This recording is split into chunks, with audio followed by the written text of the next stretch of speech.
भारत में 14 मार्च यानी शुक्रवार के दिन होली मनाई जा रही है और इसी दिन चंद्र ग्रहण भी लग रहा है। चंद्र ग्रहण यानी कि लूनर एक्लिप्स जिसे इंग्लिश में कहते हैं, न सिर्फ खगोलीय घटना है बल्कि इसका अत्यंत धार्मिक महत्व भी होता है।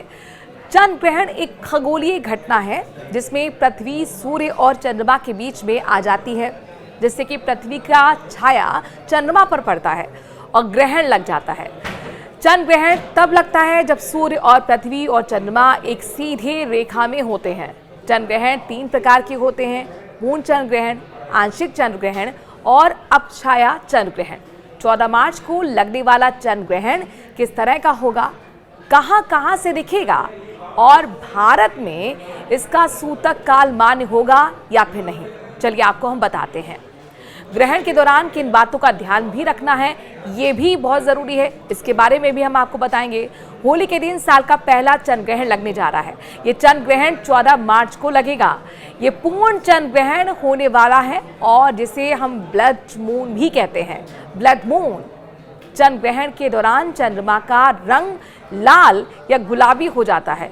ये घटना तब होती है जब पृथ्वी की छाया चंद्रमा पर पड़ती है और पृथ्वी के वायुमंडल में मौजूद धूल और जलवाष्प यानी कि पानी की गैसें चंद्रमा के प्रकाश को लाल रंग में बदल देते हैं। इस चंद्र ग्रहण का समय भारत के समय के मुताबिक 14 मार्च सुबह 9:27 से दोपहर 12:28 तक है। भारत से चंद्र ग्रहण दिखेगा या नहीं, चलिए इसका जवाब हम आपको दे रहे हैं। जिस समय चंद्र ग्रहण लग रहा है उस समय भारत में दिन हो रहा होगा और ऐसे में इस चंद्र ग्रहण को भारत से नहीं देखा जा सकेगा। अब सवाल है कहां से चंद्र ग्रहण नजर आएगा। चलिए इस सवाल का जवाब हम आपको देते हैं। 14 मार्च को लगने वाला साल का पहला चंद्र ग्रहण ऑस्ट्रेलिया, वेस्टर्न अफ्रीका, यूरोप, प्रशांत महासागर, अटलांटिक, आर्कटिक महासागर, नॉर्थ अमेरिका और साथ ही साउथ अमेरिका से नजर आएगा। अब सवाल ये होगा आपका कि क्या होली पर भारत में चंद्र ग्रहण का सूतक कालमान होगा या फिर नहीं, और ये बेहद ही महत्वपूर्ण सवाल है। इस सवाल का भी जवाब ले लीजिए।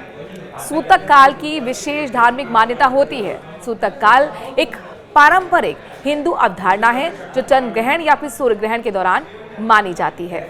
मान्यता के मुताबिक सूतक काल की अवधि यानी कि जो उसका टाइम है आमतौर पर ग्रहण की शुरुआत से लेकर ग्रहण की समाप्ति तक ही होती है। इसके अलावा कहा यह भी जाता है कि सूतक काल ग्रहण लगने से 9 घंटे पहले शुरू हो जाता है। सूतक काल को अशुभ समय माना जाता है और इसीलिए सूतक काल के दौरान भोजन तक नहीं किया जाता है, पूजा पाठ या धार्मिक कार्य नहीं किए जाते हैं। गर्भवती महिलाओं को लेकर भी कहा जाता है कि वो घर से बाहर ना निकलें, उनके लिए मनाही होती है। होली पर लगने वाले इस चंद्र ग्रहण का सूतक काल भारत में मान्य होगा या नहीं, चलिए ये आपको बताएं। दरअसल ऐसा इसलिए क्योंकि चंद्र ग्रहण को भारत से नहीं देखा जा सकेगा और इसीलिए भारत के अंदर सूतक काल मान्य नहीं होगा।